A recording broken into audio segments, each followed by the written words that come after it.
Howdy folks, I'm Kurt and Davina. This is Jean-Luc Psyche. Hello. And we have two cool cats joining us on the couch today. We have Larry and Steven from Nightdive here to talk about System Shock 2. So System Shock 2 did get a release date, correct? Mm-hmm. That is correct. Yep. Which is? June 26th, this year. This year. Coming up soon. The thing that's really interesting about your studio and what it is you do is like you often take things that you preserve them. You're able to take things as they were and put them in and uplift them and still in the way they were and maintain their intent in that way. But this is an interesting position because that System Shock, what you're doing with System Shock is essentially a remake. What is that process like versus, like when you're taking a game and developing new assets and trying to capture the feeling and intent of that original game versus just trying to make sure the original game can even run on modern platforms? We have a lot of experience doing that. And we spent a lot of time on the remake, which came out prior to the remaster of System Shock 2 that we're working on now. So, when you're working off the original assets, there's a really strong foundation there.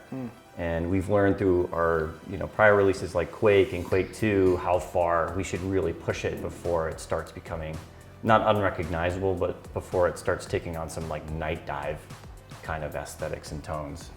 There's always a challenge when you're working on IP that's beloved not only by the larger audience but within the studio itself. I mean there's always the challenge of wanting to put your own mark on it. We're all creative people, and there's that. But we have a slogan that we use, and it is a marketing slogan, but I think it's really true. It really expresses it. We try to send out games that play the way you remember them playing. Not the way that they actually did play back then when you were looking at it on your 14-inch monitor, but to bring back that feeling, that emotion, that's always our goal for the titles. Yeah. So obviously with System Shock 2, like the intent and scope of it is much smaller compared to like the full-on remake of 1, but I'm curious, were there like any like takeaways and lessons while you were making that remake that you then were like, oh, we could maybe apply that to 2 in like little ways? It actually went the other way around. Oh, interesting. Yeah, where we were playing the original System Shock, and then we were playing System Shock 2, and we saw what Ken Levine and his team did to kind of make the interface more usable, or at least more friendly and accessible. So we took a look at that, and then we saw how they approached System Shock 2, and we brought that control scheme and that way of handling the interface back to the remake. And so in that way, a lot of people regard the System Shock remake as 1.5 because it borrows from the sequel and not the other way around. So we're at the benefit now, of course, we're working on 2 and it's perfect, it's flawless, there's nothing to fix. Sure. Well, so what were the priorities then? Yeah, we took a look at the art, and like all of our titles, we upscale it to a degree so that it still captures the artistic vision of the original as best we can. And that can be pretty challenging, especially when you're going off of the source assets, which each character is probably a few hundred polygons. And I think one of the most memorable things about System Shock is the enemy design, because it's so unnatural, it's so inhuman, and a lot of that is owed to those really sharp, jagged triangle shapes that come from the silhouette of that original polygon model. So when you start kind of rounding that out, you almost lose a little bit of that fear factor in that little uncanny valley. But you'll see, I think we more than made up for taking care of some of the older assets and bringing them up and still having them be really horrifying. That's so interesting, because Kurt and I were talking about this earlier today, about like the intent of like preserving the limitations of how a game can look and how sometimes you can go too far and you can almost get rid of that original intent. And for my money, having looked at the trailer, I do think you guys did a fantastic job preserving the original like aesthetic. For the System Shock remake, we really developed a new art style on it that from a distance looks very modern and very crisp, but when you get close up, you can see the homage to the original game behind that you have that pixelated style that's certainly evocative of a retro title. It seems like such a delicate place to be, and obviously you both have been doing it for a while, but I wonder if you have like a mantra or ability to understand when you've gone, how you balance it. Well, I'm going to go back a little bit. I had this conversation with Dennis Dyack yesterday from Silicon Knights about Eternal Darkness. Oh. And one of the things that they did is they brought on a filmmaker who lit sets professionally. And he was trying to figure out why certain camera angles didn't work during early testing. And they kind of brought like a filmmaker's philosophy to that. And a lot of it is the lighting. It sets the mood. It paints colors and emotions. It's very important to a film's aesthetic and kind of like the overall tone. And a lot of game developers use the same methods now because we have such control over those aspects. And not only that, but we can use them to direct the player to go certain places or to look at certain things. So I thought that was very interesting, and you can see a lot of that in System Shock 2, and especially Half-Life 2. So when you replace the lighting with real-time ray tracing and it's using the sun or dynamic lights, it really does change and kind of mess with that original vision that the developers had. I want to talk about the kind of legacy of this game as far as like mods and the community. I mean, this is, it's been hard to play System Shock 2 for the last, 20 plus years. Like, so the community has done an extreme amount of work to try and get that game playable. Yes. There's like SS2 tools. There's like this very infamous like community patch where they just fix hundreds and hundreds of bugs and even like do gameplay tweaks. Was that something that you guys were looking at when you were kind of going in here? Did you kind of integrate any of those mods in the community with that, or what's the approach there? We worked very closely with the community because they are the backbone of why the game survived and was out there for as long as it was before Nightdive eventually released the game back in 2012 or 2013, I think. And for this remaster, we did go back to them.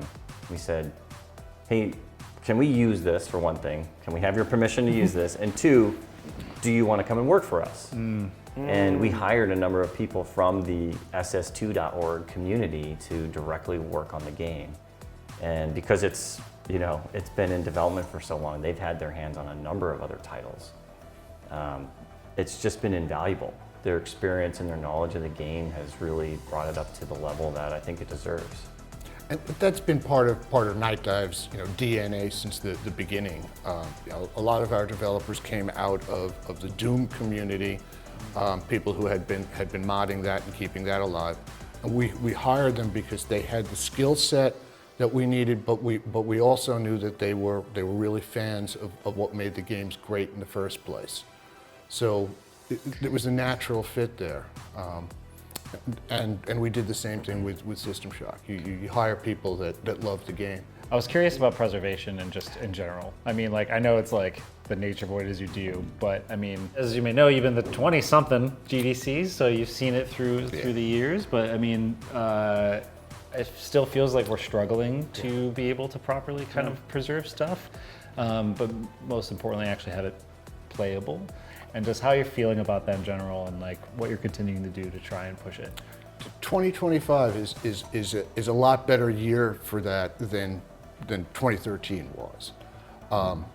Back even before I joined Nightdive, in my prior career, I was involved in some remasters. Total Annihilation was one that was done when I was at Stardock. You run into challenges.